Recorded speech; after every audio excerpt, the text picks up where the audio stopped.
السلام علیکم، میں ہوں بلال احمد اور اس ویڈیو میں بات کرنے والا ہوں کہ اپنے نیک اعمال کا وسیلہ دینے سے کس قدر دعائیں مقبول ہوتی ہیں، دعائیں قبول ہوتی ہیں۔ بنی اسرائیل کے 3 شخص تھے، راستے میں جا رہے تھے اور آرام کے لیے انہوں نے ایک غار میں پناہ لی۔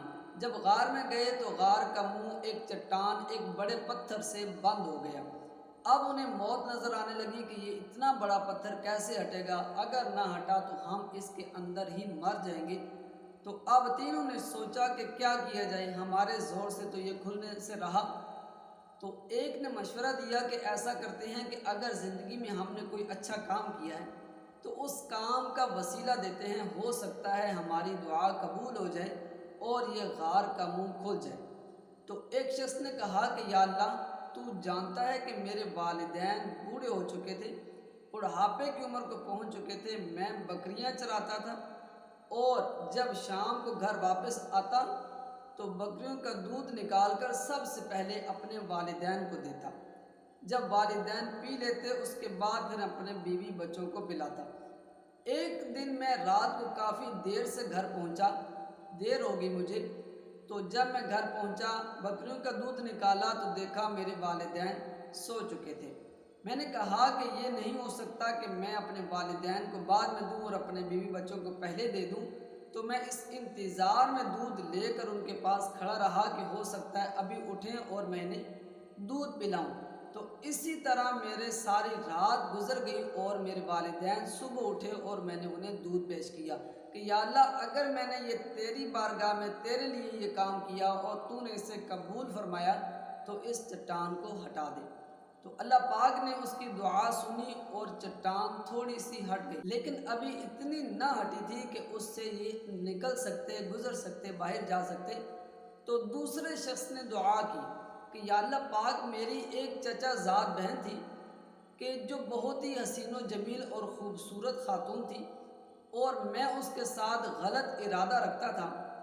تو میں نے اسے منایا لیکن وہ نہ مانی، میں نے کوشش کی لیکن وہ نہ مانی۔ تو ایک مرتبہ وہ بہت ہی زیادہ غریب ہو گئی اور اس کے پاس کھانے پینے کے لیے کوئی چیز موجود نہ تھی۔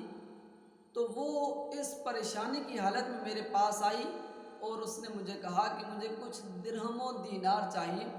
تو میں نے اسے شرط رکھی کہ اگر تو میرے ساتھ غلط کام کرے گی تو میں تجھے دے دوں گا۔ تو وہ مان گئی کیونکہ غریب تھی اور اسے فقر و فاقہ تھا، تو وہ لے کر چلی گئی۔ جب ٹائم آیا، وہ وقت آیا، وہ میرے پاس آئی اور اس نے جب کہا کہ اللہ پاک سے ڈر، تو یا اللہ پاک، مجھے تیرا خوف آ گیا، میرے دل میں تیرا ڈر پیدا ہو گیا کہ جس کی وجہ سے میں نے اسے جانے دیا، وہ پیسے بھی دے دیے اور میں نے اس کے ساتھ کوئی ایسا کام نہ کیا۔ یا اللہ، اگر میں نے یہ تیرے لیے کیا، تو نے اسے قبول کیا ہے، تو اس چٹان کو ہٹا دے، ہمارے لیے راستہ کھول دے۔ تو اللہ پاک نے اس کی دعا سنی اور چٹان تھوڑی سی سرک گئی، لیکن ابھی بھی اتنی نہ سرکی تھی کہ یہ تینوں باہر نکل سکتے۔ تو تیسرے شخص نے دعا کی کہ یا اللہ پاک، میں نے کچھ مزدور مزدوری کے لیے رکھے تھے کہ سب مزدور اپنی اپنی مزدوری لے کر چلے گئے، لیکن ایک شخص جو تھا وہ اپنی مزدوری لیے بغیر واپس چلا گیا۔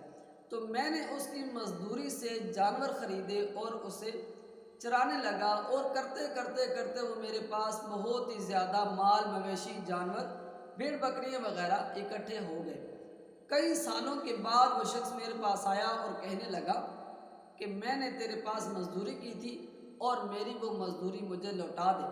تو میں نے کہا کہ یہ جتنا مال مویشی، جتنے جانور تو دیکھ رہا ہے، یہ سارے تیری مزدوری ہے۔ وہ کہنے لگا کہ کیا مذاق کرتے ہو، یہ اتنا زیادہ میری مزدوری نہیں، میری تو ایک دن یا کچھ دنوں کی مزدوری تھی۔ تو وہ کہنے لگا کہ یہ تیری مزدوری ہے کہ جس مزدوری سے میں نے یہ سب کچھ اکٹھا کیا اور اللہ پاک نے اس میں برکت عطا فرمائی۔ تو وہ شخص سب کچھ لے کر چلا گیا۔ یا اللہ، اگر یہ میں نے تیری بارگاہ میں تیرے لیے یہ کام کیا اور تیری بارگاہ میں یہ کام مقبول ہوا، تو نے قبول فرما لیا، تو اس چٹان کو ہٹا دے۔ تو وہ چٹان بھی ہٹ گئی اور اتنی ہٹ گئی کہ اب یہ تینوں آسانی سے گزر گئے۔ تو پیارے دوستو، ہمیں اس سے سبق حاصل کرنا چاہیے کہ نیک لوگوں نے اپنا وسیلہ پیش کیا، نیک اعمال کا وسیلہ پیش کیا تو ان کی دعا قبول ہوئی۔ تو ہم گناہگار بندے، ہم نے جو نیک اعمال کیے ہمیں کنفرم پتہ بھی نہیں کہ ہمارے قبول ہوئے یا نہ ہوئے، لیکن جو اللہ پاک کے نیک لوگ ہیں، جو اللہ پاک کے ولی ہیں، اولیاء کرام ہیں یا اللہ پاک کے نبی ہیں، انہوں نے جو نیک کام کیے وہ برحق قبول اور منظور ہے، یہ اللہ پاک کے نیک بندے ہیں۔ اگر ہم ان کا وسیلہ پیش کریں گے تو ہماری دعا ضرور قبول ہوگی، تو ہمیں چاہیے کہ ہم حضور صلی اللہ علیہ وسلم کا وسیلہ دیں، اولیاء کرام کا وسیلہ پیش کریں تاکہ ہماری دعائیں قبول ہو سکے۔ اللہ پاک ہمیں عمل کرنے کی توفیق عطا فرمائے، آمین۔